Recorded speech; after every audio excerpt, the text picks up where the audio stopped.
வணக்கம். Welcome to கதை திரட்டு audio books. இந்த வீடியோவில் நம்ம என்ன கதை கேட்க போகிறோம்னா, புதிய சொர்க்கம் சிறுகதை. நம்ம சேனலை இது வரைக்கும் சப்ஸ்கிரைப் பண்ணாதவங்க சப்ஸ்கிரைப் பண்ணுங்க. பக்கத்தில் இருக்கிற பெல் ஐக்கானை கிளிக் பண்ணி ஆல்ங்கிற ஆப்ஷனை ப்ரெஸ் பண்ணுங்க. ஸோ தட் நான் போடுற கதைகளை உடனுக்குடனே நீங்கள் கேட்கலாம். வாங்க கதைக்குள்ளே போகலாம். படார் என்ற கதவை திறந்து கொண்டு உள்ளே நுழைந்தாள் அன்பரசி. எப்போது அவள் உள்ளே நுழைந்தாலும் இப்படித்தான் கலகலப்பும் சிரிப்பும் அவள் கூடவே கதவை திறந்து கொண்டு உள்ளே வந்துவிடும். கோபியின் தட்டில் பஜ்ஜிகள். கோமளா அடுப்பருகில் மும்முரமாக இருந்தாள். கோபி கோபி, என்னது பஜ்ஜியா? இருங்க கோபி, இதெல்லாத்தையும் நான் எடுத்துக்கிறேன். கோமளா, நீ சூடா எடுக்கிறத கோபிக்கு வை. என்ன? அன்பரசி கோபியின் தட்டில் இருந்த பஜ்ஜிகளை தனியே ஒரு தட்டில் வைத்து கொண்டு சாப்பிடத் தொடங்கினாள். 2 ஸ்பூன் சட்னியும் எடுத்து வைத்து கொண்டாள். ஏன் அன்பரசி, என் பஜ்ஜிகளைத்தான் எடுத்து ஒழிச்சுக்கிட்டியே, தனி தட்டு என்ன வாழுது? இதே தட்டையே நகர்த்திக்கிட்டு இருக்கலாம்ல? கோபி சிரித்தவாறே கேட்டான். ஐய, உங்க தட்டுல யார் கோபி சாப்பிடுவாங்க?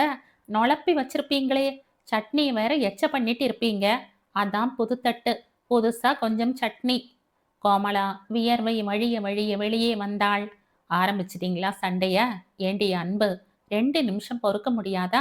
சூடா எடுத்துக்கிட்டு வரமாட்டனா? ஐய, அது வரையில கோபி மட்டும் சாப்பிடுவாரு, நான் வேடிக்கை பார்த்துக்கிட்டு இருக்கணுமா? நல்லா இருக்கு, சூடா எடுத்துக்கிட்டு வா, 2 பேருமே சாப்பிட்றோம். நான் என்ன வேணாம்னு நான் சொல்லிட்டேன்? ஏண்டி, வயசாகல உனக்கு? ஒரு மட்டு மரியாதையா உட்காரக்கூடாதா? என்ன கோமளா, ஆரம்பிச்சிட்டியா? கோபி, இவ சுத்த போர் கோபி. ஒருத்தர் ஒருத்தர் ஒவ்வொரு மாதிரி டைப். ஊர் உலகத்துக்காக அப்படியே பதவிசா நடந்துக்கிறது, முகம் பார்த்து பேசக்கூட பயப்படுற மாதிரி பாசாங்கு பண்றது, இதெல்லாம் எனக்கு பிடிக்காது, வரவும் வராது. இவ்வளோ நானும் இன்னைக்கு நேற்றுக்கா ஃப்ரெண்ட்ஸ்? 20 வருஷமா பழகிட்டு வரோம். 20 வருஷமா என்னை போட்டு அரு அருன்னு அறுக்கிறா. 20 வருஷமா நான் மாறலையே. சும்மா ஏன் தொந்தரவு பண்ணணும்னு இவளுக்காகவாவது ஒரு அறிவு இருக்க வேண்டாம்? ஒரே மூச்சில் டம்ளர் தண்ணீரை குடித்து வைத்துவிட்டு டொக் என்று டம்ளரை டைனிங் டேபிள் மேல் வைத்தாள் அன்பரசி. தன் சிநேகிதி கோமளாவை பெண் பார்க்க வருகிறார்கள் என்ற போது லீவு போட்டுவிட்டு கோமளா வீட்டுக்கு ஓடி வந்து விட்டாள் அன்பரசி. டாக்டர் கோபாலகிருஷ்ணன் பெண் பார்க்க வந்தபோது கூட கூட பேசி அவனின் ஆர்வத்தை பொழுதுபோக்குகளை தெரிந்து கொண்டாள் அன்பரசி. கோமளாவும் தன் சிநேகிதியின் அபிப்பிராயத்தை தான் கேட்டாள். அன்பரசி ஓகே சொன்ன பிறகுதான் கோமளாவுக்கு மனசு திருப்தியாயிற்று. பள்ளி கல்லூரி நாட்களில் இருந்தே அப்படித்தான் பழக்கம். அன்பு, இந்த பட்டு பாவாடைக்கு பார்டர் கலர்ல பிளவுஸ் எடுக்கலாமா, இல்ல பாடி கலர்ல எடுக்கலாமா? அன்பு, அம்மா எனக்கு ஒரு டாலர் செயின் பண்ண போறாங்களாம், என்ன டிசைன்ல டாலர் சொல்லலாம்? கல்லூரி நாட்களில் ஹாஸ்டலில் வேறு சேர்ந்திருந்தார்கள். மற்ற மாணவிகள் கோமளா அன்பரசி என்றுதான் சேர்த்தே அழைப்பார்கள். யார் கோமளா, யார் அன்பரசி என்று கூட பலருக்கு தெரியாது. சரி சரி, நான் கலைவாணர் அரங்கம் போகணும். ஏன் கோபி, எந்த வழியா போறீங்க? பாத்தியா கோமளா, என் ஃப்ரெண்டுக்கு உலகமே தெரியாதுங்க, அப்பாவிங்க அப்படின்னு பறிஞ்சு பேசுவியே, கில்லாடிய ஒரு கேள்வி கேட்கறா பாரு. கோபி அன்பு கேட்டது போலவே படித்து காட்டினான். கோமளா சிரித்து கொண்டாள். ஏங்க, நீங்க கிளினிக் போற வழியில அவ எங்க போறாளோ அங்க விட்டுட்டு போங்களேன். இதுக்கு ஏன் அன்பை போட்டு அப்படி கலாட்டா பண்றீங்க? அத்தோட போச்சா?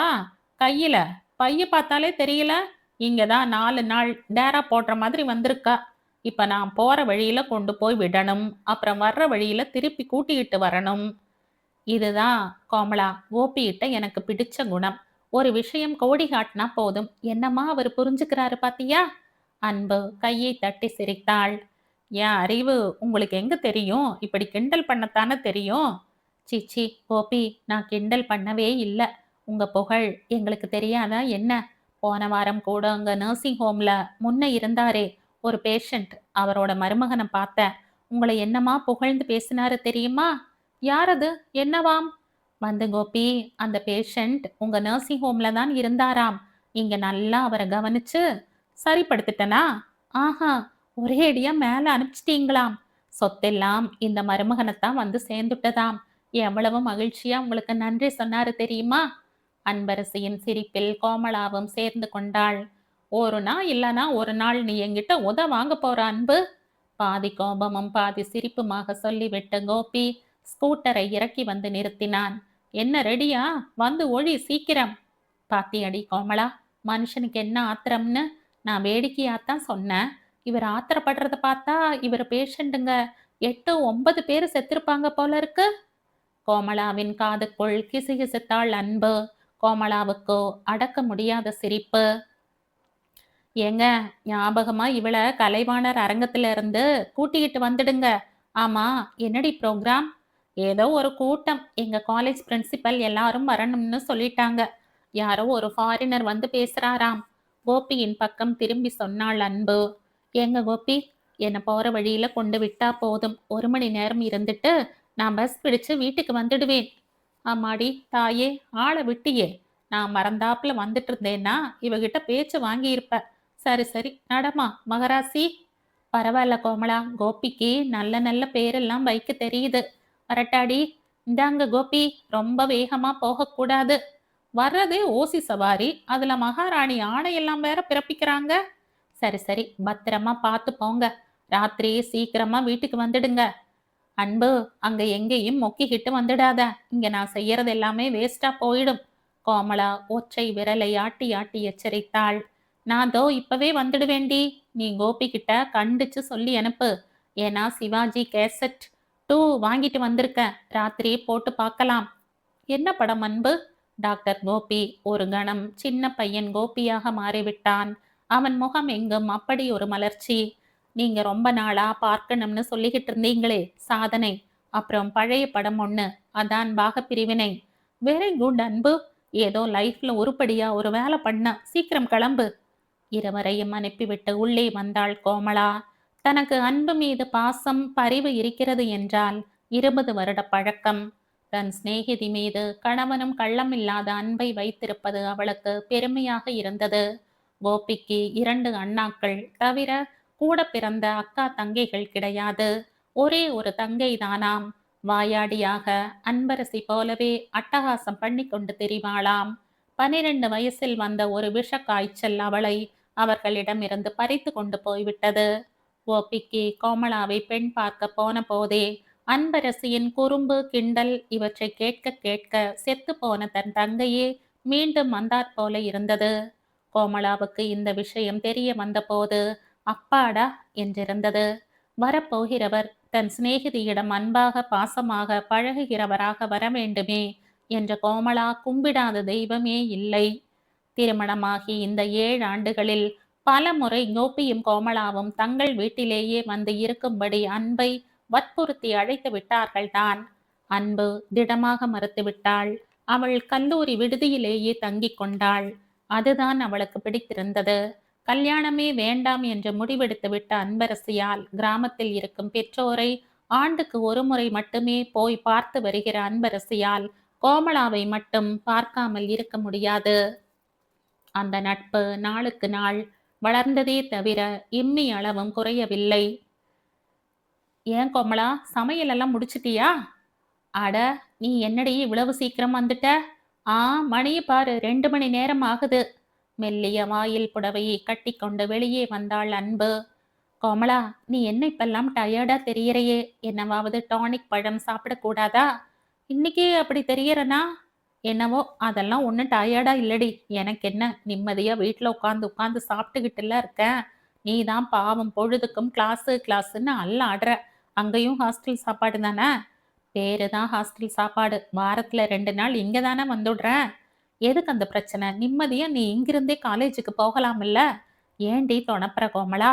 அதான் வேண்டாம்னு கோபிகிட்டையும் உங்ககிட்டையும் விளக்கி சொல்லியிருக்கேன் இல்ல? அதான் ஏன்னு கேட்குற. கோபியோட குணம் உனக்கு தெரியாதா? அவரும் தானே உன்னை எத்தனையோ முறை கேட்டுட்டாரு. இப்ப அந்த பேச்சு எதுக்குடி? சனிய, திமிரு பிடிச்ச சனிய. இல்ல ஒரு கல்யாணத்தை பண்ணியாவது ஒழிடி. நான் ஏன் உன்கிட்ட கெஞ்ச போறேன்? ஊர்ல உலகத்துல எல்லா பொண்ணுங்களுமே ஒரு கல்யாணத்தை தாண்டி பண்ணிப்பாங்க. பண்ணி ஒழிக்கலாம்னு பண்ணிக்கிறதுக்கு பேரு கல்யாணம் இல்ல. ஒருத்தரை ஒருத்தர் இஷ்டப்பட்டு பண்ணிக்கணும். மகிழ்ச்சியா மத்தவங்க பார்த்து பெருமைப்படுற மாதிரி குடும்பம் நடத்தணும். நடத்துறது தானே? எனக்கு பிடிக்கல. நான் நிம்மதியா நல்லா தானே இருக்க. நீ ஏன் மனசை போட்டு குழப்பிக்கிற? உன்னை பார்க்க பார்க்க வயித்தெரிச்சலா இருக்கேடி. நம்ம 2 பேருக்குமே ஒரே வயசு. நீ நிம்மதியா நல்ல ஹஸ்பண்டோட வாழறத பார்க்கணும்னு எனக்கு ஆசை இருக்காதா? ஒருத்தருக்கு ஒவ்வொரு மாதிரி அமையறது தான். எனக்குன்னு ஒருத்தன் பொறக்க மறந்துட்டான். விடு அதோட. கனத்த பெருமூச்சுடன் உள்ளே போனாள் கோமளா. அவளையே பார்த்தபடி உட்கார்ந்து கொண்டிருந்தாள் அன்பு. ம் இவளுக்கு தான் மனசு எப்படி கஷ்டப்படுகிறது. எப்படியாவது சிநேகிதியை கல்யாண கோலத்தில் பார்க்க துடிக்கிறாள். எல்லோருமே கல்யாணம் பண்ணிக்கொள்ள வேண்டும் என்ற விதியா என்ன? இந்த கோமளா ஏன் இப்படி துடிக்கிறாள்? வந்து கவிந்து கொண்ட சுய பச்சாதாபத்தை, கழிவிரக்கத்தை வலுக்கட்டாயமாக போட்டு பிடுங்கி அகற்றி நிறுத்தினாள். ம்ஹும் ஒரு துளி வருத்தம் வந்தாலும் போதும், கடகடவென்ற வருத்தங்களின் படையே சேர்ந்துவிடும். அப்படி சிரிப்பாவது ஒன்றாவது. பழையபடி சிரிப்பை எடுத்து அணிந்து கொண்டாள் அன்பு. இந்த கோமளாங்கி, இந்த கார்டன் நல்லா இருக்கா பாரு. நம்ம 2 பேருக்கும் ஒரே கலர்ல வாங்கினேன். ஏண்டி அன்பு, வரப்பெல்லாம் ஒரு புடவையா? கலர் அட்டகாசம். ஆமா கோபி, மைசூர்ல இருந்து வாங்கிட்டு வந்து கொடுத்தாரே உனக்கு ஒரு கிரீம் கலர். அதை 2-3 தடவையாவது கட்டிட்டியா? ஓ, 7-8 முறை கட்டியிருப்பனே. ரொம்ப பழசாகிறதுக்குள்ள எனக்கு கொடு. காலேஜுக்கு கட்டிட்டு கொண்டாடுறேன். சிரித்து கொண்டே கோமளா அந்த புடவையும் கூடவே இன்னொரு புடவையும் எடுத்து வந்து கொடுத்தாள். இது எதுக்குடி? பரவாயில்ல, 2யுமே எடுத்துட்டு போய் காலேஜில் கட்டு. கேர்ள்ஸ் என்ன சொல்றாங்கன்னு வந்து சொல்லு. அது சரி, அதானே எனக்கு வேலை. இந்தா என் சாரீஸ் 2-3 கட்டி கட்டி அழுத்து போச்சுடி. நீ வீட்டில் கட்டிக்கோ. இதுக்கு என்ன, வெளியில போறப்பவே கட்டிக்கலாம். கோபியின் ஸ்கூட்டர் சுறா மீனாக பாய்ந்து வந்து போர்ட்டிகோவில் நின்றது. கோபி, இந்தாங்க, இதான் சில்க் லுங்கி. தன் பையில் இருந்து ஒரு பொட்டலத்தை எடுத்து நீட்டினாள் அன்பு. சி, சிலுக்கு கட்டின லுங்கியெல்லாம் எனக்கு வேணாம். என் பழைய லுங்கியே போதும். பழைய ஜோக்கு அது இல்ல கோபி, இது புத்தம் புதுசு வெளிநாட்டு லுங்கி. அழகா இருக்குடி அன்பு. எங்க கிடைச்சது? பாருங்க கோபி, எங்க கிடைச்சதுங்கிறா. நான் என்ன கொள்ளக்காரியா திருடிட்டு வர? பர்மா பஜார்ல வாங்கினேன். நல்லா இருக்கா கோபி? தேங்க்யூ அன்பு, ரொம்ப அழகா இருக்கு. சிரிப்பும் கொண்டாட்டமுமாக பொழுது பறந்தது. திங்கட்கிழமை காலை அன்பு கல்லூரிக்கு கிளம்பினாள். வரியா அடுத்த வாரம்? ஆஹா, பரீட்சை வருதுடி. சனிக்கிழமை அன்னைக்கு ஸ்பெஷல் கிளாஸ் வச்சிருக்கேன். என்னங்க, போற வழியில இந்த அன்பு, நேரத்துல கிளம்பி பஸ் பிடிச்சு போ. நான் இன்னைக்கு 7 மணிக்கெல்லாம் ஹாஸ்பிட்டல் போகணும். சரி சரி கோபி, நீங்க பத்திரமா போயிட்டு வாங்க. நான் 8:45க்கு கிளம்பினா கூட போதும். காலேஜுக்கு நேரத்துல போய் சேர்ந்துடுவேன். அடிக்கடி வா அன்பு. வர முடியலைன்னா ஃபோன் பண்ணு. வரட்டுமா? கோபி திரும்பினான். ஹாய் அன்பு, என் ஃப்ரெண்டு சேது பத்தி சொன்னேனே, என்ன எப்போ அவனை பொண்ணு பார்க்க வர சொல்றது? நெக்ஸ்ட் டைம் வருவனே, அப்ப நான் சொல்றேன் கோபி. ஓகே, நல்ல பதிலா மட்டும் இருக்கட்டும். கோபி கிளம்பினான். ஏன் கோமளா, என்கிட்ட ஒரு வார்த்தை மூச்சு காட்டுனியா? போற வழியில அவரும் தான் உங்ககிட்ட சொல்லி இருக்காரு. நீ மட்டும் சொல்லிட்டியா என்ன? சரி சரி, வரட்டுமா? எப்போ அவர் ஃப்ரெண்டை வர சொல்றது? நெக்ஸ்ட் டைம் வருவன் பாரு, அப்போ. கோமளா பஸ் ஸ்டாண்டை நோக்கி நடந்தாள். டிஃபன் சாப்பிட்ட பிறகு. வா வா அன்பு, என்ன 10 நாள் போல ஆயிட்டது? என்னத்த சொல்றது கோமளா, வேலை வேலை வேலை. இதான் உன் ஃப்ரெண்டா? ஏமா கோமளா, பேர் என்ன? பருமனான ஒரு பெண்மணி அறையில் இருந்து வெளிப்பட்டார். இவங்க? அன்பு யோசித்தாள். அவரோட அண்ணி ஊர்ல இருந்து வந்திருக்காங்க. கொஞ்ச நேரம் பேசினாள் அன்பு. அந்த பெண்மணியின் கண்களில் ஒரு கண்டிப்பு தெரிந்தது. சந்தேகமான ஒரு பார்வை. கோபி வந்ததும் நைஸாக அந்த இடத்தை விட்டு கழன்று கொண்டாள் அன்பு. காலையில் வழக்கம் போல கல்லூரிக்கு கிளம்பினாள். இரு அன்பு, நானே கூட்டிட்டு போய் விடுறேன். இருக்கட்டும் கோபி, நான் பஸ் பிடிச்சு போயிடுறேன். இல்ல அன்பு, இன்னைக்கு நான் அந்த வழியாத்தான் போறேன். அன்பு பை எடுத்து வர மாடிக்கு போனாள். கோபி ட்ரெஸ் செய்து கொள்ள கீழே இருக்கும் அவன் அறைக்குள் போய்விட்டான். கோமளாவின் ஓரக்கத்தி கோமளா கையை பிடித்து சமையல் கட்டுக்கு இழுத்து வந்தாள். இந்தாடி கோமளா, உனக்கு கொஞ்சமாவது புத்தி இருக்கா? கோபி என்னமோ ஸ்கூட்டர்ல கொண்டு விடுறேன்னு சொல்றான். அவளும் சரின்னு சொல்றா. நீ வாசல்ல நின்று டாட்டா காட்டு போறியா? உன் புத்தி ஏன் தான் இப்படி போகுதோ? அதுலேயும் அவ கல்யாணம் ஆகாத பொண்ணு. இதுவே கல்யாணமான பொண்ணா இருந்து அவ ஆம்படையான்னு ஒத்துக்கிட்டா ஒன்னா போகட்டும், ஒன்னா வரட்டும். இது என்னடி கூத்து? கோமளாவுக்கு என்ன பேசுவதென்றே தெரியவில்லை. சமையலறை வாசலில் நிழல் ஆடியது. சொரேல் என்ற கத்தியை செருகினால் போல் நிமிர்ந்தாள் கோமளா. அன்பு எவ்வளவு நேரமாக அங்கே நிற்கிறாள்? கோபி அறை கதவை திறந்து கொண்டு வெளியே வந்தான். என்ன அன்பு, ரெடியா?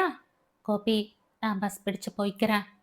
ஏன் கோபி, உங்க ஃப்ரெண்டு சேது என்னமோ சொல்லிக்கிட்டு இருந்தாருன்னு சொன்னீங்களே, இந்த சண்டே காலையில வர சொல்லிடுங்க. எனக்கு பார்க்கணும்னு கூட இல்ல. நீங்களும் கோமலாவும் சொன்னா சரி. உங்க ஃப்ரெண்டுங்கிற ஒரு காரணமே எனக்கு போதும். பொண்டாட்டி மேல சந்தேகப்படுற குணம் உங்க சேதுவுக்கு இருக்காதுல்ல? அதத்தான் என்னால சகிச்சுக்கவே முடியாது.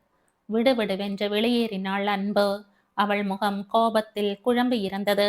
கோபிதான் முதலில் பேச்சை ஆரம்பித்தான். ரொம்ப தேங்க்ஸ் அண்ணி, ரொம்ப தேங்க்ஸ். எங்க திட்டப்படி நல்லாவே நடிச்சீங்க அக்கா.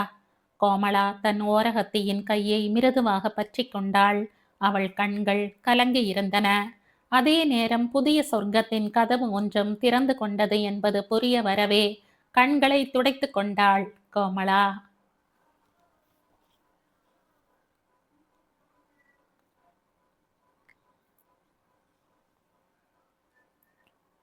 இதோடு இந்த கதை முடியுது. இந்த கதை உங்களுக்கு பிடிச்சிருந்தா லைக் பண்ணுங்க, ஷேர் பண்ணுங்க, சப்ஸ்கிரைப் பண்ணுங்க. மற்றும் ஒரு இன்ட்ரெஸ்டிங்கான கதையோட அடுத்த வீடியோல சந்திப்போம். பாய். Thank you.